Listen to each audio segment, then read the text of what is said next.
દુકાળ પડેલો કાઠિયાવાડમાં, મરકીનો રોગ નીકળેલો સાહેબ. બહુ સરસ પ્રસંગ છે આ. એ મરકીના રોગમાં માણા મંડ્યું મળવા, ગામડે ગામડું મંડ્યું ખાલી થવા. એ રોગમાંથી બચવા ખાતર એક 10-12 વર્ષની દીકરી ઘરેથી નીકળે, અને એવો રોગ હતો કે માણસને બાળવા માટે બળતણ ન મળતા સાહેબ. ભેખડ્યું.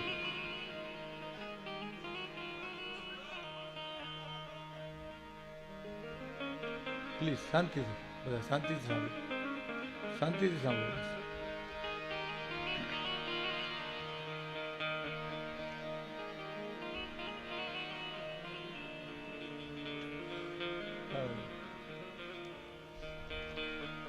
માણસને બાળવા માટે તેથી બળતણ નહોતા મળતા.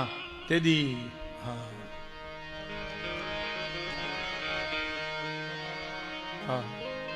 ક્યા વાત, ક્યા વાત. માણસને ઉપર ભેખડું વારી દેવામાં આવતી હતી. એવા રોગમાંથી બચવા ખાતર એક દીકરી નીકળે છે. ક્યા વાત, ક્યાં જાઉં, કેમ બચું? વિચાર આવ્યો, મામાને ઘેરે વહી જાઉં. મામાને ઘેરે જાય છે, ગામના પાદરમાં આવે છે, ઊભી બજારે હાલતી થાય છે.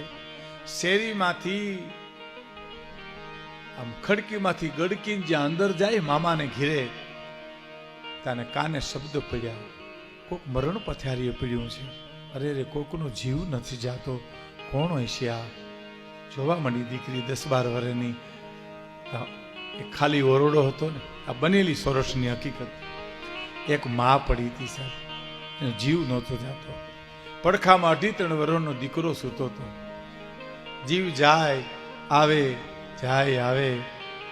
10-12 વર્ષની દીકરી જઈને એમ કહે છે, માં, હા બેટા, તમારો જીવ નથી જાતો? ના દીકરી, મારો જીવ નથી જાતો, કારણ કે મારા આ રોગમાં મારું આખું કુટુંબ ખલાસ થઈ ગયું. છેલ્લો મારો વારો છે. મારા 2.5 વર્ષના દીકરાને ઉજેરી મોટો કોણ કરશે, એટલે મારો જીવ નથી જાતો. માં મરી મળદું પડ્યું, જેના છોરું ઉર ચડે એને ધાવવા દે તું થોડી ઘડી ઠાકરા. ઘણ ગાવ્યા ઘણ પોખિયા, જેની મીઠું મળ્યું ના, એવા માણા મારી માં તું થોડી ઘડી ઠાકરા.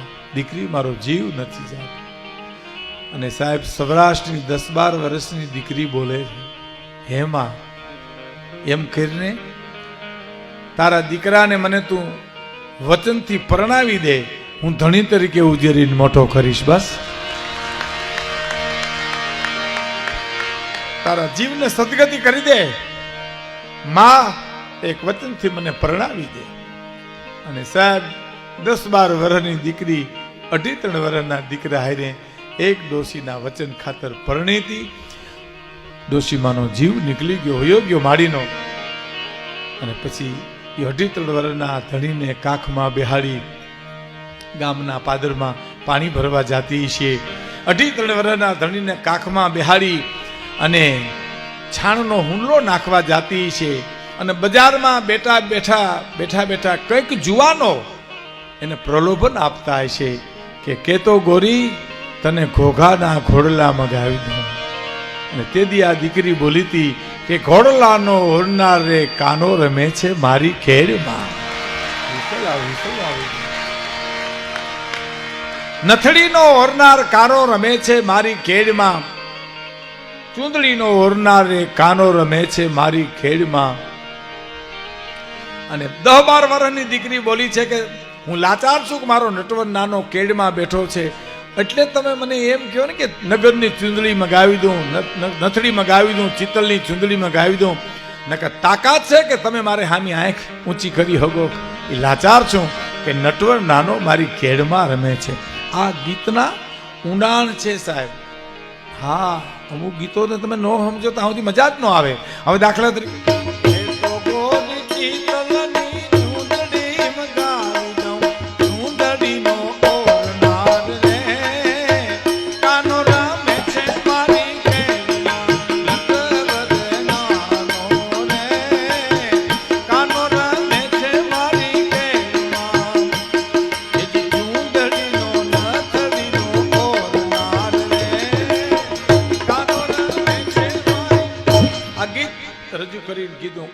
જગતમાં કાંઈ નથી. કે શું કાંઈ નથી? કે નટવર, સાંભળજો, આ ગીત બહુ ઝીણું છે, આ વાત બહુ સારી છે, મને બહુ ગમે છે, એટલે આપને ગમશે જ. કે નટવર નાનો કેળમાં બેઠો છે ને પાછો એમ કે કેતો ગોરી તને ચિતલની ચૂંદડી મગાવી દઉં, કેતો ઘોઘાના ઘોડલા મગાવી દઉં. આ કેવી રીતે બની શકે? નટવર નાનો તો કેળમાં બેઠો ને એની શું તાકાત, શું એમ કે છે? મુંબઈમાં તખતદાનભાઈને પૂછ્યું, હે? તખતદાનભાઈ જવાબ આપ્યો, સાહેબ દાનલગારી, કે આ ખોટું તમે સમજો ને આ ગીતને. ભાઈ આ વાતું ઓછી કરો બાપા, એ બાજુ વાતું ઓછી પ્લીઝ. ખોટું આ ગીત છે તો ખોટું જ હોય, અને ખોટું હોય તો જીવતું ન હોય. કે દિવાળીબેન નું એક ગીત છે કે મારે ટોડલે બેઠો રે દોર ક્યાં, મારે ટોડલે બેઠો રે મોર ક્યાં,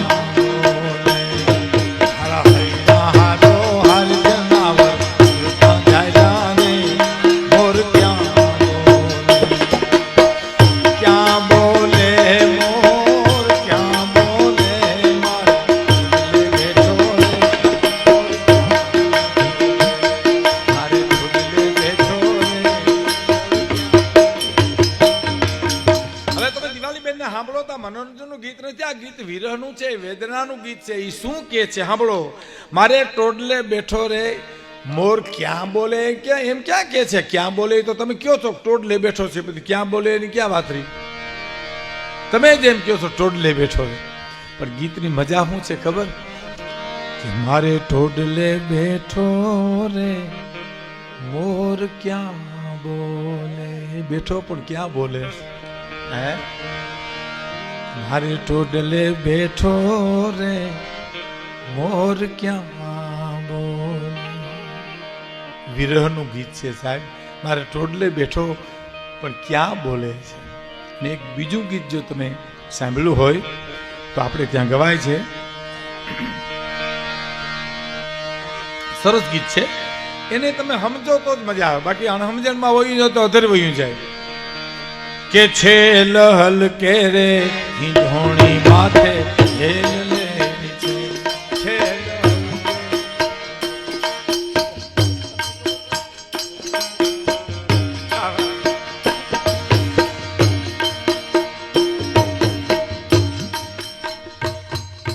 હા અમારા મજીરા વાળા છે ને એનો પરિચય તો મેં કરાવ્યો, પણ એક આનંદની વાત કરી દઉં. આ તો બધા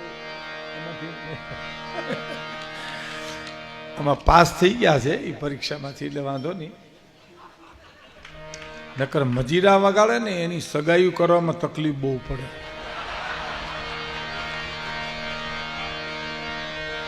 શું તકલીફ પડે? હામાવાળા પૂછે કે મૃત્યુ ધંધો શું કરે તો હું કેવું એમ.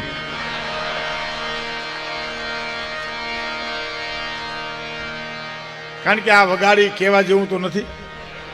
તો એટલે હામાવારે એમ કે તો હું અમારે મજીરા વગાડવા એની હારી આખી જિંદગી વેદના.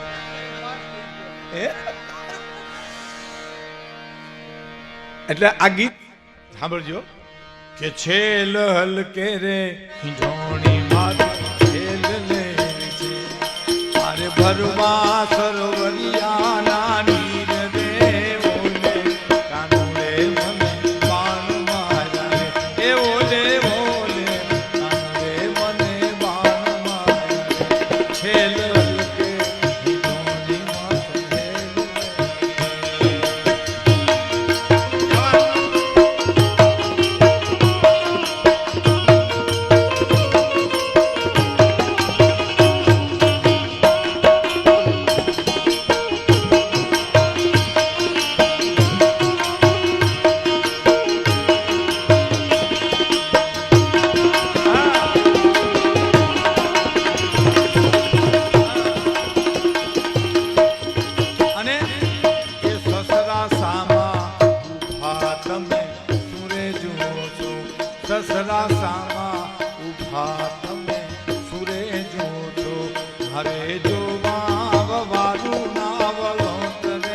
હવે સાંભળજો, છેલ હલકે હિંડોણી માથે હેલ લેવી છે, અને સસરા સામા ઉભા તમે સુરે જુઓ છો ને એમ કે મારે જોવા વવારું ના વળોટ.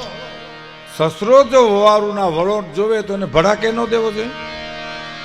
હા, મર્યાદા ઉલ્લંઘન થાય છે, પણ ગીતને સમજતા મને તમને વાર લાગે અથવા તો નો ભાવ મરી જાય છે.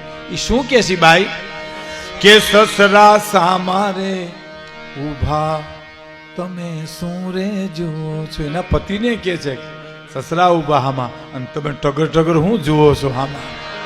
હે એ સસરા સામારે ઉભા રે તમે શું રે જુઓ છો.